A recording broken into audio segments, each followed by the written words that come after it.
and welcome to BloombergQuint. We are coming to you this evening from our homes after a series of lockdowns announced by different states. Just minutes before this broadcast is starting, the Prime Minister has said that there is a nationwide lockdown being imposed, a nationwide lockdown which will last 21 days as a way to break the chain of the spread of the coronavirus. I'm Ira Dugal. Menaka Doshi, managing editor of BloombergQuint, is joining us on the phone line. Menaka.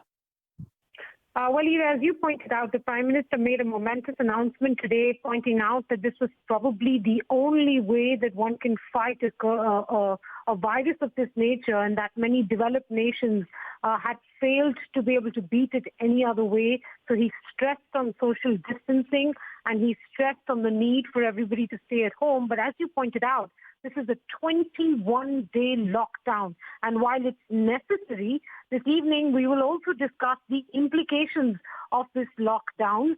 There is no question at all that saving lives is the priority and is paramount. And India's healthcare system is simply not equipped, as we've seen with even developed nations, to deal with a widespread infection rate. But this evening, we will also take stock of the implementation of this lockdown and what it means for various stakeholders in the economy. And let's get started with that. We're joined by Abhik Barua. He's chief economist at HDFC Bank. Abhik, how do you even start thinking about the impact of this? We have not heard much in terms of specifics on how the economic situation resulting from this lockdown will actually play out, or how it will be managed, more important. Yeah, I think you're spot on, Ira, because a 21-day lockdown has huge economic costs, and especially in a country where the per capita income is so low and the percentage of casual workers, daily wage workers is high.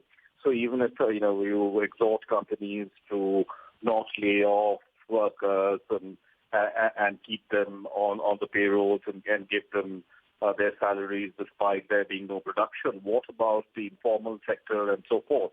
So we, I think, need more clarity on that, because to me, I think there is a clear, trade-off between, protecting lives and protecting livelihoods. So, one part of that trade-off seems to be very clearly articulated. What about the other side? And hopefully by tomorrow or day after, we need to quickly, very fast, some announcement on how this is going to operate. People are talking about some kind of universal basic income scheme. We don't even go into that long debate on whether it's sustainable or not, but a short-term income support measure.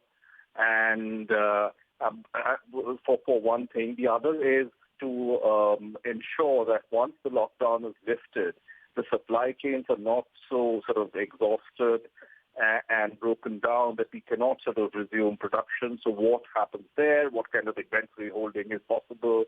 What kind of working capital subsidy would be provided? How the RBI can step in? So we need the entire plethora, the entire sort of shebang of measures, monetary, fiscal, etc., to be announced very quickly to make it appear sustainable to us. Because I think the debate that is slowly emerging across the world is whether these lockdowns, whether even though they are sort of medically perfectly legitimate, how do you sustain it from an economic perspective? And that's the challenge going forward. Unfortunately, we haven't heard much on the economic front yet. Yes, I'm not sort of a medical health professional or a public health policy person to judge whether the 15,000 crores allocated to creating new infrastructure or buffering the infrastructure is adequate or not. But there is a bigger challenge of ensuring that people get some money in their wallets so that they can survive the 21-day lockdown. 21 days is a long time in the span, in an economy where there is so much casual labor, so much unorganized sector activity. Avik, request you to stay with us. I'm going to toss it over to Menaka to get an industry reaction as well. Hi, thanks very much for that, Ira. We have with us Mohit Burman of Dabur, and I'm sure Mohit will, reiterate many of the points that Avik has just made. But from an industry point of view, Mohit, the Prime Minister today warning the nation that a 21-day lockdown is absolutely necessary. But we're also trying to understand this evening how various stakeholders of the economy will navigate this lockdown. I know that over the last few days, we've heard many plant shutdowns in the auto and the auto ancillary space and in other industries as well. But FMCG, food, and other essential goods supplies continue. Can you talk us through what the last few days has been like and what these 21 days will be? I think what the PM said today was more or less expected. With regard to the FMCG industry, we've already taken measures and actually shut down most of our plants which are not making essential items such as life-saving drugs and hand sanitizers. So we're already ahead of the curve and shut down most of our plants, and we will keep it like that until the government gives a more favorable response in terms of on whether we should open it or not. Mohit, at this stage, a quick follow-up question. At this stage, for the plants that are working, are you able to work with state governments to make sure that critical employees are able to get to plants and back? Because these are some of the questions we're raising today, whether it's in urban areas, citizens being able to access emergency services or essential supplies, or in industrial areas, employees being able to make it to plants or facilities, and equally in rural areas, access to basic necessities. Yes, I mean you're 100% right. That is something which we're dealing with. But in a lot of our plants we have some of the labor actually stay there, so we're lucky that way. But we have to be able to provide that transportation. And as I told you, most of the plants of ours which are still manufacturing are only the ones which are for essential items, and the rest are all shut down. Ira? Mohit, a couple of follow-up questions. One, as an organization, are you offering some sort of relief to any contract workers you may have had? There is a large threat to that particular segment. Are there any sort of pain alleviating measures, if I can put it that way, for employees who may be impacted due to these shutdowns? Yeah, I mean, we have a whole. We have all that in place now. As I said, I mean, all this. I mean, I can get to you. As unfortunately, I'm not in India at the moment, which I kind of which I let all of you know. But I'm a little just a little out of touch. That's not a problem. My only other question to you was, in some of the items where you do hope to keep production going, the essential items, how tough will it be getting to maintain the supply chain, in the sense getting the raw material, the packaging material, etc.? All of that will become fairly cumbersome as well? Yes, with that, that is one thing we're dealing with, because we had that situation with the hand sanitizers just recently, where but we're being flexible and adapt, changing packaging and doing what is necessary to be able to get the product to the market.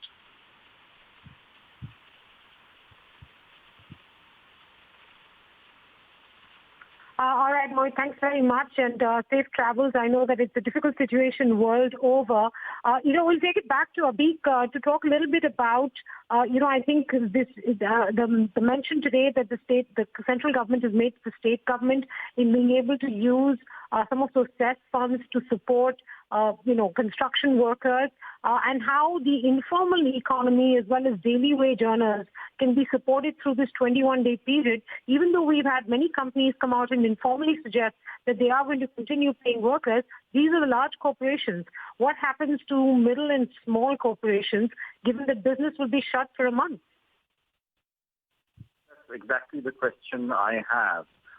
Fortunately, we do have a fairly robust, digital banking network in place, which directly sort of serves the lower income tiers with the Jan Dhan and so forth. So that can, partially be used to make direct cash transfers. I don't think targeting is really should be taken as a critical issue at this stage, even if it is sort of quasi-universal and people who don't actually deserve it get it at this stage. You can have clawback methods of getting it back later, either through taxes or cesses or whatever. But I think it's imperative that in a country where I think conservative estimates of the casual workforce is about 140 million, you ensure that these people get their sort of basic means of survival. And that's a tough challenge. But we do have some systems in place. I mentioned the Jan Dhan program. I don't know whether, in a situation of a complete nationwide lockdown, you cannot even flog some of the employment generation schemes like Manrega because people are expected to stay at home and not work.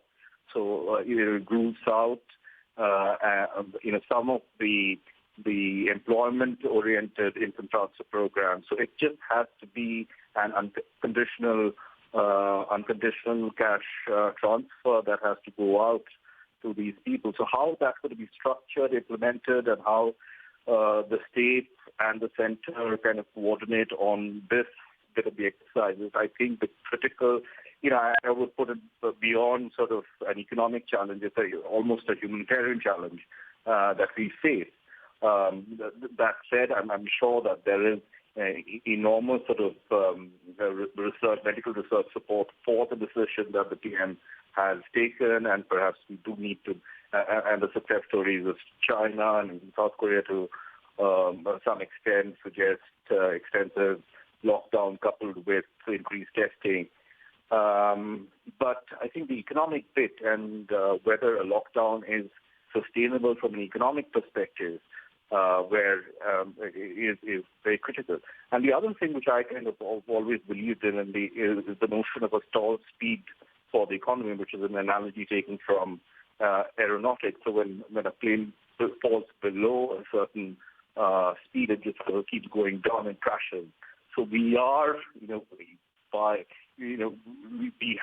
we're exercising the imperative of going sort of below the stall speed of the economy, and to recover is going to be a challenge. So I hope we have adequate, buffers in place so that once the lockdown ends, we can sort of quickly move from sort of a zero speed to back to a reasonable rate of growth, which addresses the many sort of policy targets that are there in more normal circumstances. I understand the PM's dilemma in sort of making these choices, and these choices often seem very harsh, but it's really the mitigants that we need to see very, very quickly, because otherwise, there is a bit of a crisis of confidence that might arise. I'm going to jump in with one last very quick question, if you can help us with an answer, and then we'll let you go. So the policy sequencing from here on has to be very quick on the cash transfer side, on the working capital / liquidity to small businesses side, and then of course one has to grapple with the question of where the government gets the money. Does the RBI need to go into printing? But this is not business as usual kind of let's announce another repo auction kind of situation anymore. I think it goes completely beyond the sort of the established playbook. But there is some kind of a playbook that is emerging from what other countries are doing, even what other central banks are doing, in moving completely beyond the sort of the rigid framework that they typically operate under. But I think you sort of articulated the sequence very well. That it has to start with money in the hands of people who are going to be laid off from midnight tonight, and that's where we start. I think we need to forget about funding issues at this stage, and certainly things like FRBM and stuff like that, which ties policymakers down to a certain level of maximum level of borrowings. We have to just do it, and we need to have both fiscal, very aggressive, and out-of-the-box monetary measures to ensure that we recover, we sort of get through these 21 days without a serious sort of humanitarian crisis, as I described it, and then get back to some kind of a path of growth that is compatible with the long-term targets that we set for ourselves. All right, Abhi, thank you so much for joining us. Really appreciate your thoughts. Menaka, back to you.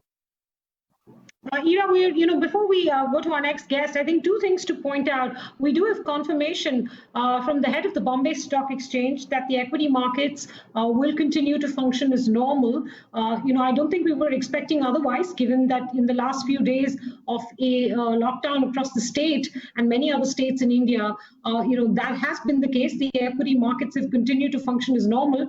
So what normal is nowadays is anybody's guess. But we also have some pictures coming in from our teams in different cities in the country who are sending back pictures suggesting people have already started queuing up outside of stores. These are general provision stores, grocery stores, the few that were open, given that many states have announced lockdowns already. People have already started queuing up, I suppose, in the fear that, how will they get through the next 21 days without supplies?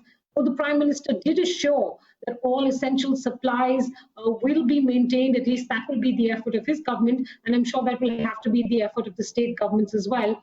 Now, we're joined at this point in time by MS Unni Krishnan, the MD and CEO of Max. Unni, good evening. Many questions to ask you.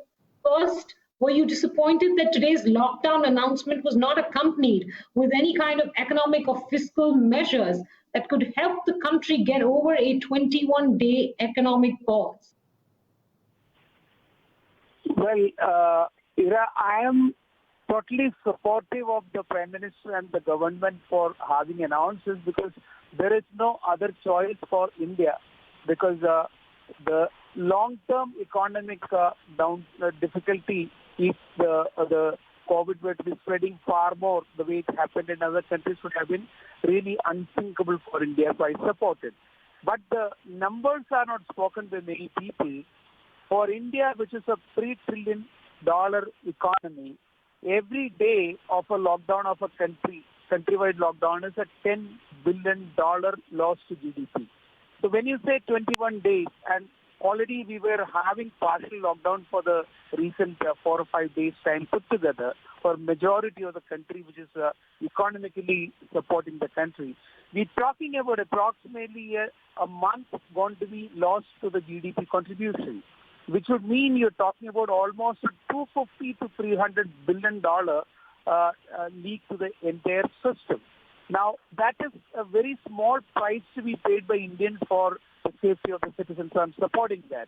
But unless otherwise this is supported at the same time to all,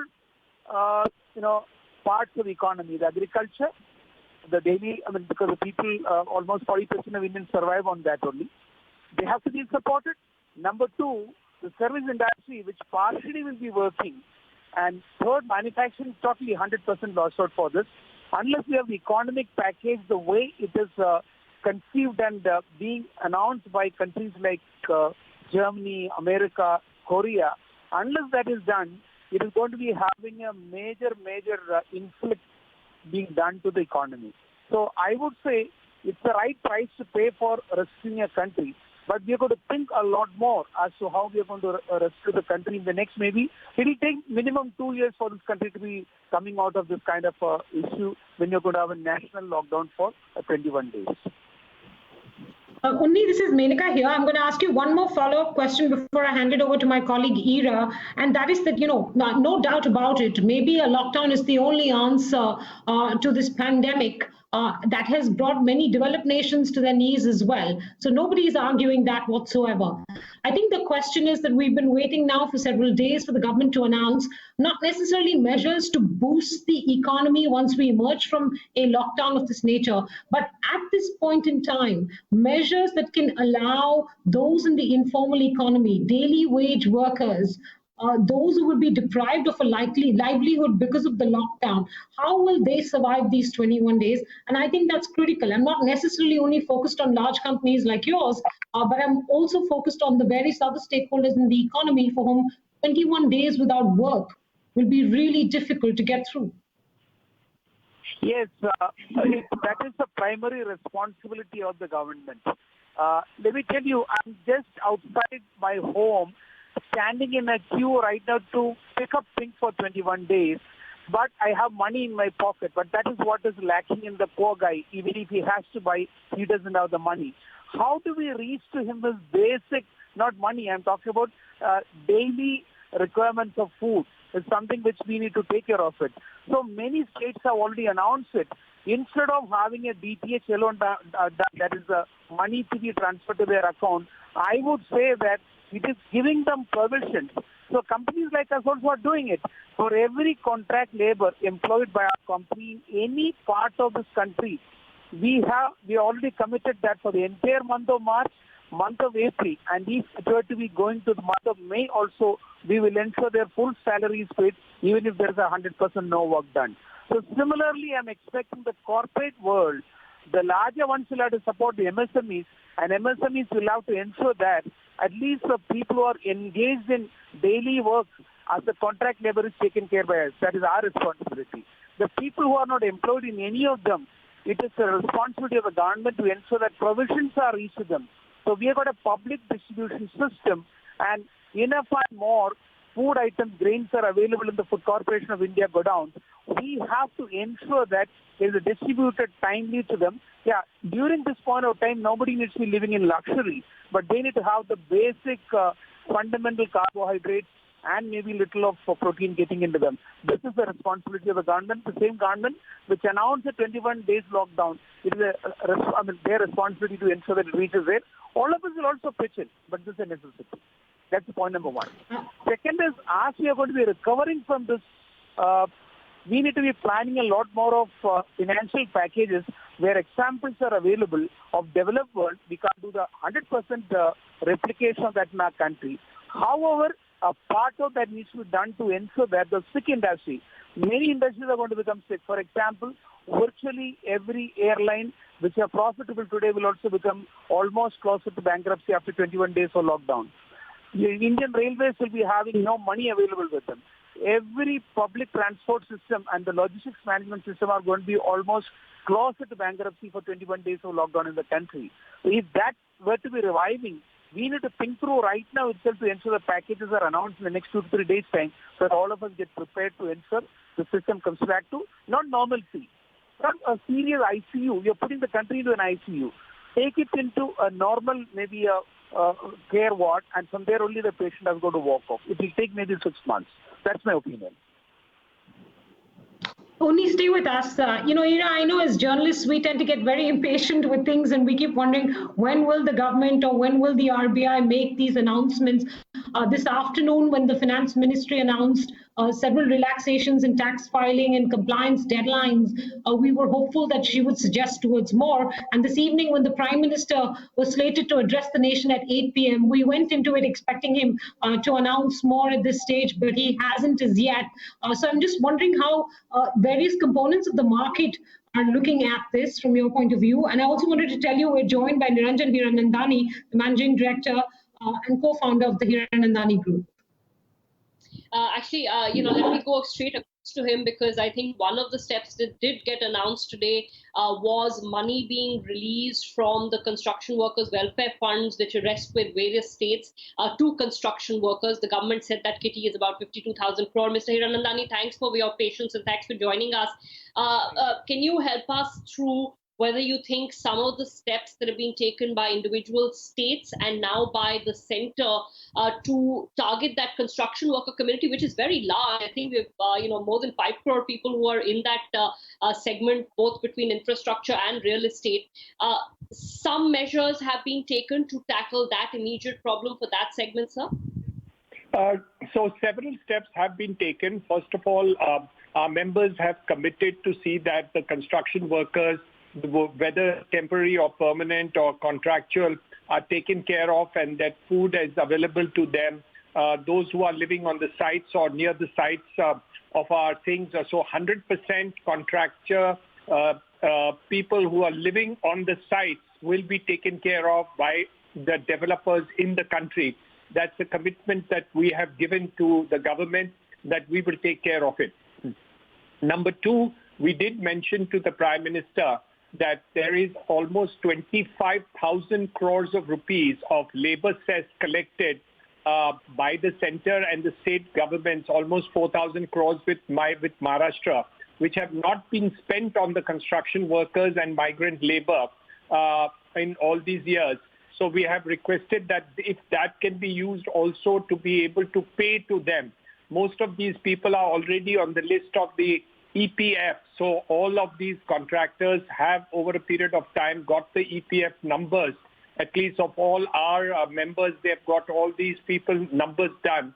So it will be possible for us to actually get money to them directly or through any other mechanism. The third important thing, which I think is important, is that we do need to suspend the IBC completely. That 1 lakh to 1 crore of rupees is not sufficient. I think there should not be a single IBC case in the next 6 months because, in fact, otherwise there will not be a single company which will not have a case against them in order to move this matter. And also the fact that we are expecting much more to come from the government and the finance ministry in terms of intervention of a one-time or intervention in terms of postponement of the payments relating to GST, income tax and other things to be far more beneficial to the people, because I don't think it's possible for them to make the payments in time or even otherwise, and it could be used as a thing which will be then paid to the government over a period of next 12 to 24 months. The RBI has not yet intervened.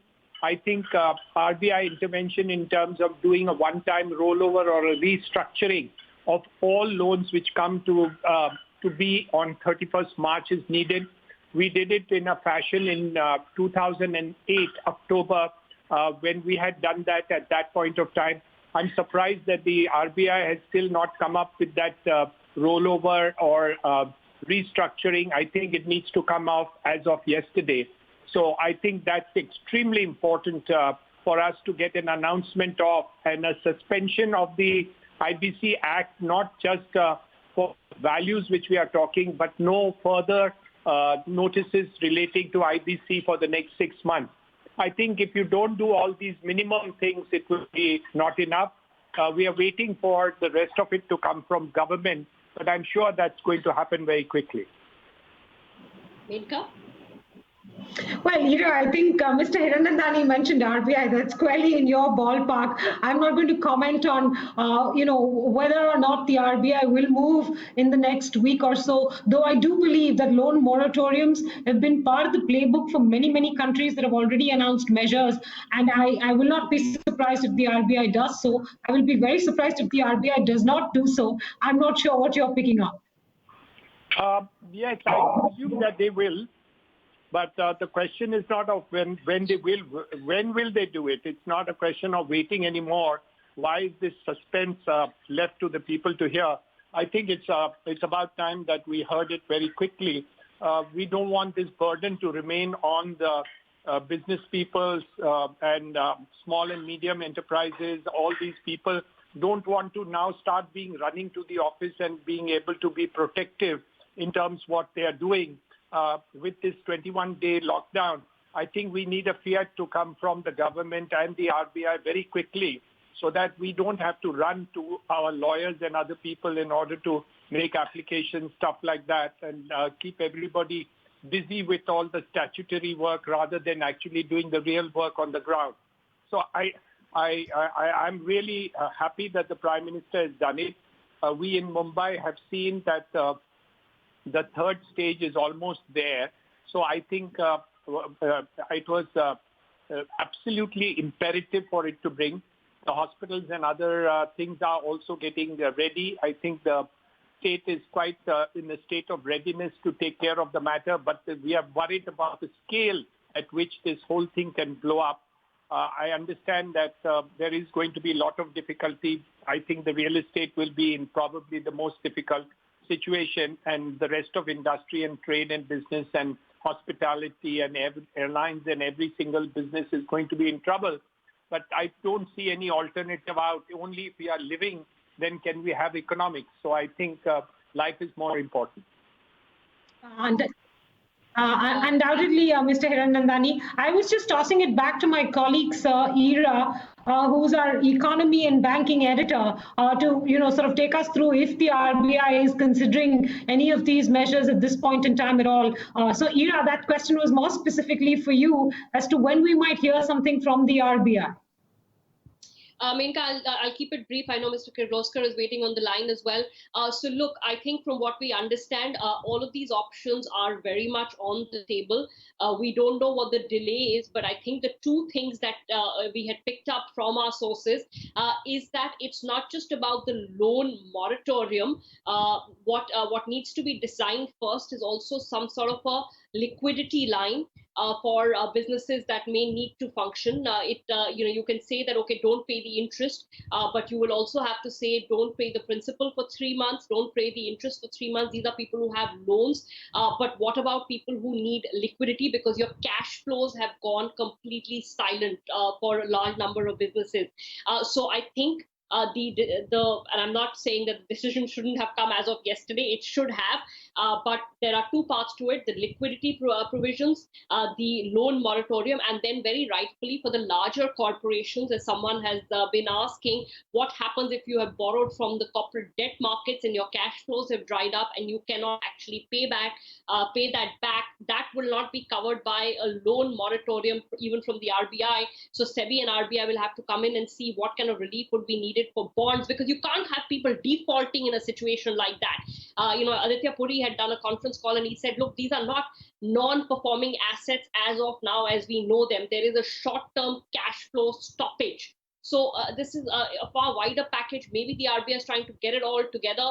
But yes, I think everyone we have spoken to has urged that this one step be announced, as of yesterday, to borrow Mr. Hiranandani's, and I hope the central bank and the regulator is listening. Absolutely, Ira. We have Vikram Kirloskar, the president of CII, with us. And I do know that several business leaders, including Mr. Kirloskar, were in conversation with the Prime Minister yesterday on the various economic measures, both to be able to survive this lockdown as well as thereafter to boost the economy and bring some semblance of growth back. Mr. Kirloskar, good evening. Thank you for joining us here on BloombergQuint. Let me start by asking you about, your assessment of this 21-day lockdown. No doubt that it's necessary at this point in time to fight the virus, but it will also have economic costs, as the Prime Minister himself pointed out. Well, that's the problem with working from home and Skype. I think we've lost Mr. Kirloskar for a moment. Let me take that question back to Unni, if possible. Unni, Ira's mentioned several measures that may be on, not just a monetary policy side, but the central bank can undertake to ease liquidity and to ease asset classification. From the fiscal side, there are many different things that countries across the world are doing, whether it is direct transfers, as the United States has proposed, or in other countries they've discussed and are extending, like the UK, interest-free loans to small and large businesses so that they are able to tide over the operating costs for 3 months and are able to pay their employees, pay their utilities, etc.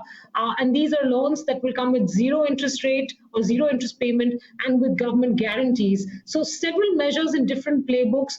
What one or two measures do you think are most critical for India to consider? Megna, for example, we run a factory in Denmark where the government has told that you're not going to touch one labor. All of them will be retained by you. And even if there is a full shutdown, up to 75% of their basic salary will be reimbursed to you by the government.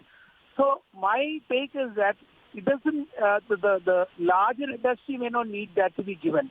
But for the medium and small scale industry, employment guarantee scheme equivalent where the government will reimburse and give a tax concession. It does not be money alone.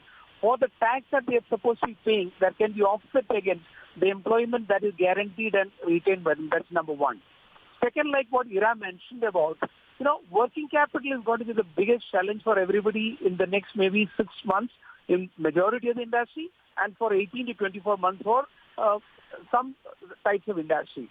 Because there will be bereft of cash for circumventing or navigating through this kind of a situation. So there has got to be an additional working capital availability for virtually every industry for a minimum period of 1 year. And in that, other difficulties, they may not have a collateral capability to be giving to the banking system. So how are we going to manage that? That's the next thing that we're going to be thinking about. And in my opinion, what is done by the developed world can't be done by India, because one thing we need to be remembering that for the next 6 months, our tax collection is going to be very minimal because the economy won't pick up. So it's going to be the next challenge, that the government having less money with them, the industry and everybody seeking freebies or at least support, and how we're going to balance it and support the weakest of the sections of the society is what we're going to be taking care of.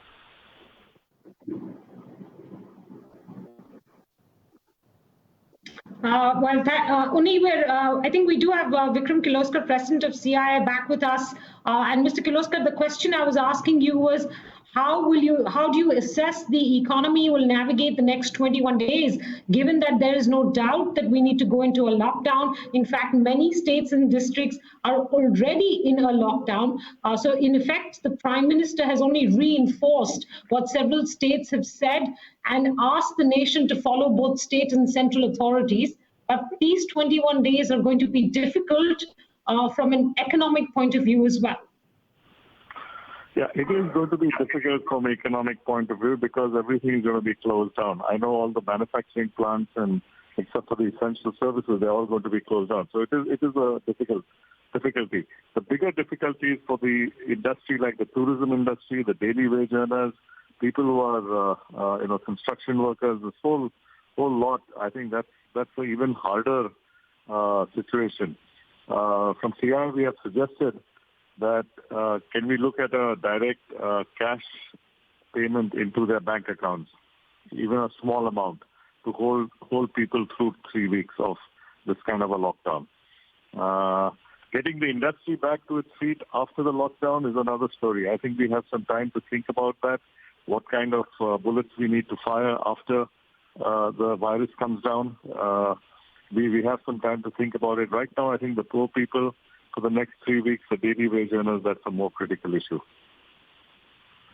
Mr. Kirloskar, a quick follow-up question to that. I know that you and several other industry leaders did meet with the Prime Minister yesterday, and while I'm not asking you to tell us what he said he might do, can you give us a sense of the timeline within which the government may announce something? Because in the press, we tend to get impatient very quickly. See, it's easy to ask for timelines. If someone can give me the timeline when the virus will come down, I'll give you a timeline for everything else. No, Mr. Kirloskar, I didn't mean it that way. I meant maybe, let me put it this way, palliative measures for the economy to survive the 21-day lockdown, right? For instance, previously in this show, we've discussed what needs to be done for the informal economy, daily wage earners, even factory employees, etc., where large corporations may not be able to support them. So there are very many stakeholders that will find it difficult to economically survive for the next 21 days. Any immediate steps that the government might have said they are intending to undertake in the next day or two? No, I appreciate what you're saying. I'm sorry, I didn't mean it that way. But I think give them a few days. First is the compliance list. I think this was a big headache for a lot of people. I have March 31st coming. I need to file XYZ. At least that has been clarified. Okay, that was the first step today. And I think if I look at the priority between the economic stimulus and giving a clearance on all these compliances, one issue is at least over. I think the finance ministry, as the finance minister has said, is trying to get different groups to give suggestions, and they're trying to figure out how best to work on these suggestions. The problem, as she said in the afternoon, is very large, and it's hard to, and it's not appropriate also to make very quick decisions on the economic stimulus that has to be given. But I'm sure they're working on it. I expect to start hearing a few things in the next 2-3 days. Ira? No, Mr. Kirloskar, I think you sort of part answered my question. So there are going to be two sets of measures. There will be the economy-wide measures, perhaps on loan, forbearance, etc. I'm talking about industry and companies. Then there will be specific industries that you think will need more than what is being done for the broader economy. I ask because, a sudden stop to a business could potentially mean that even when business kickstarts again, you're no longer in a position to actually restart, or you have a long road ahead to actually restart and get back to where you were in January. So individual packages together with economy-wide measures, would you say? Yeah, I think something will definitely come out. We have to get back on our feet. If we don't get back on our feet after doing all this, it is not going to be that great either. Okay, we have to get back on our feet. And it's not going to be easy. We are not a country with such huge amount of money either. So we'll have to figure out innovative ways, which are the best ways, how to make best use of the limited resources that we have to get back on our feet. All right. Mr. Kirloskar, how much that might take or cost? I know we were speaking to your counterpart at FICCI, Sangeeta Reddy, and she said that it would mean a stimulus of at least 3 to 5 lakh crore rupees. That's what we will need to bring growth back in any substantive way to this economy. Yeah, that's the sort of numbers which I have also heard. Ira? All right, I'm going to go back to Mr. Hiranandani, if I may, for a minute, and then Mr. Krishnan as well. Mr. Hiranandani, I wanted to ask you, so there are sectors which are already stressed, and real estate is one of them. We're going to face a fair amount of trouble with individual companies being able to stay afloat even when businesses start to come back, because, project costs will keep building up the longer you're sitting and not completing. Yeah, so I think Mr. Kirloskar is right. They have to do one step at a time. The only thing is that we are worried that the steps are too slow. We are concerned with the fact, and we are extremely pleased that the Prime Minister has locked down the country, because we knew in the last 2 or 3 days that the matter was getting out of hand completely. The secondary effect and the tier 3 level of this virus is almost started, if not started more, because we have not been able to figure this out simply because the testing hasn't been wide enough for the population.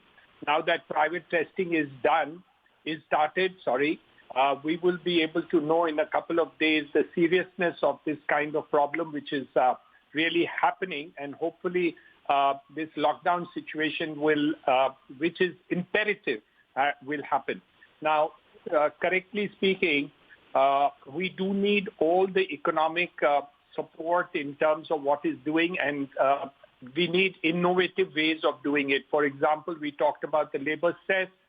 There are lots of food stocks lying in the Food Corporation of India, which could be distributed to the poorest of poor. I think that needs to be taken up very quickly. Even if you do a direct money transfer, and if the food is not available, then that's going to be a secondary issue. So I think food stocks with the Food Corporation of India, there are some excessive stocks in certain areas. Those can be done. I think they need to suspend the issue of IBC. They need to change the thought process for the fiscal and inflation monetary policy. FRBMA fiscal policy needs to be suspended by an ordinance. And I think whatever we require, whether it's 3 lakh crores or 5 lakh crores, needs to be spent. We need to get the economy back once this issue is sorted out. But probably one step at a time every day is what we think we should have. And at this point of time, we have to save lives. So what the Prime Minister said is correct. We need to save lives and see to it that the first part is done. And I'm sure that the second and third will take place in a day or two. A quick question to Mr. Onnikrishnan as well, and last question from my side. Mr. Onnikrishnan, you were talking about the working capital chain. I do want to ask that, given that obviously banks will have their own pains and pressures, and obviously they will try to enhance working capital limits for some companies, but may not be in a position to do it for all. Is the sort of best option to do it via the larger corporations? So I mean that your suppliers get some sort of support from you, and you're the one who gets support from the bank given your credit rating, etc. Does that chain seem like the most viable way to ensure that money keeps flowing through the system? Ira, I think you're absolutely right. A percolative system is far superior than directly giving into MSME, because there is an interlinkage of a hierarchy between the very large companies, MSMEs, and the micro and small equivalent of that. They all are interdependent. So if the money were to be transferred through the outstandings or working capitals of the larger organization, ultimately it will reach the component maker or maybe the smallest of the item being processed by a micro industry. So that is a better system, so that it will remain in the vicinity, and you will have a hold on that money that is being given. And the larger organization may certainly have a better capability of managing the banking system also. That's the point number one. But there are also medium and small scale industry which is directly dealing with the consumer, where the consumption has got to go up. So direct cash transfer, I'm not against that one. Imagine that if a family were to be given 3,000 to 5,000 rupees a month immediately, because they're going to tide over this 21 days and thereafterwards, jobs are not going to come back immediately. That 5,000 he will spend for food. So that money is going to come back to an FMCG company. So we need to have both the systems done immediately, and we cannot wait for one day also for that. And thankfully, there are at least maybe a 15 crore additional bank accounts created because the Prime Minister's initiative taken in the early NDA-1 government. So I would rather say that both have got to be done. And if we're able to get the money back into the hands of the poor people, the consumption, which will come down to almost naught, will again start picking up. So these are the cyclical items that we need to do. So money has got to be managed only by the government, and then it will start getting circulated. So this has got to be a thought-through process. So I fully agree with Mr. Kulastru when he mentioned about there is no point in giving a big announcement of some numbers. We've got to think through for a very complicated center, state, then panchayat, all put together kind of a system. How will you reach up to the last of the human being? And for the next 21 days, the priority of the government should be only to take care of the people who are the deprived ones and who are going to lose their daily wages. Take care of them first, and then all of us can wait. We have the muscle power to hold for 21 days. That's my understanding. All right, gentlemen, we appreciate it that you've joined us this late in the evening to talk us through, I think, some of the implications of the Prime Minister's announcement that there will be a 21-day nationwide lockdown. Mr. Hiranandani Unni, thank you very much for joining us. Ira, shall we quickly wrap it up for our viewers? A 21-day lockdown that the Prime Minister announced this evening. He said he knew it was going to be difficult and that it would have economic costs, but that it was the absolute most necessary step to take to protect the population against the spread of the coronavirus. And Menaka, we are all now in the next few days watching for the announcements that come out on the economic front. We do not have any answers there. I'm going to borrow a phrase used by Ratan Roy in his Business Standard article, which said we are in a virtually war-like economy. And as Avik Barua said, the playbook has to be of a different level. So we are watching almost on a daily basis to see what comes to tide us through these 21 days. We also need to remind viewers that markets, that is equity markets, and of course the credit markets as well. So capital markets would be functioning as normal tomorrow as well, as they have been all these days. That has been made clear by the Bombay Stock Exchange and several other stakeholders. Though I do suspect that it's going to be difficult to see any deep participation in the capital markets. We saw some anomalies in the bond market today, and I know that on the equity side, several brokers are are complaining that even the minimalist of staff can't get to office if required, keep IT systems running, etc., because many states have cracked down and are not allowing anybody to travel outside their houses. Yes, and I'm going to, on that note, also mention that banks will be open, ATMs will be open. My colleague Advait has just reported that there's a letter that has gone out from the Department of Financial Services to all states to ensure that the movement of cash is not curtailed, and the movement of workers working in that cash supply chain is not curtailed. Branches at banks are functioning on a curtailed sort of time limit basis, but they are open. And of course, I think the RBI and the NPCI have been reiterating that to the extent possible, go to digital payments. But that payment and settlement system is going to keep going is the point I wanted to sort of close off with. Yeah, and also, we're getting pictures from many of our contributors from across the country of long lines at grocery stores, the few that are still open, in some of the states where people are a little bit nervous about, having to stay at home for 21 days and are stocking up for that. Now, that's going to pose one or two problems, as we've seen in Western countries, that could mean panic buying, hoarding, and therefore empty shelves.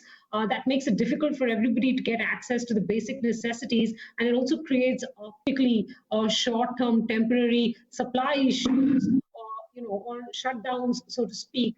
So I think that's one thing that state governments, city governments, and the national government is going to, or the central government is going to have to work together with the private sector and the manufacturers of these essential goods. So I think that's one issue. And secondly, many cities today, Ira, across social media, we've heard citizens say that because public transport is virtually inaccessible, and this has happened in Mumbai as well as in Delhi, they've had it difficult to, let's say, access any emergency services, or if you wanted to go to the bank ATM and it's a distance away, or if your nearest store is a distance away, they haven't been able to do that.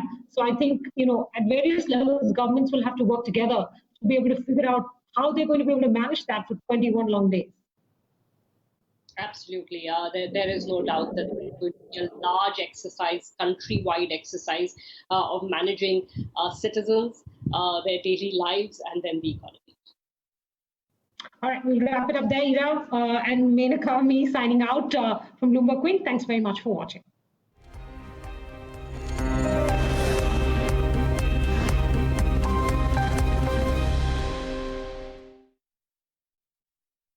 According to a recent report, women today contribute nearly 70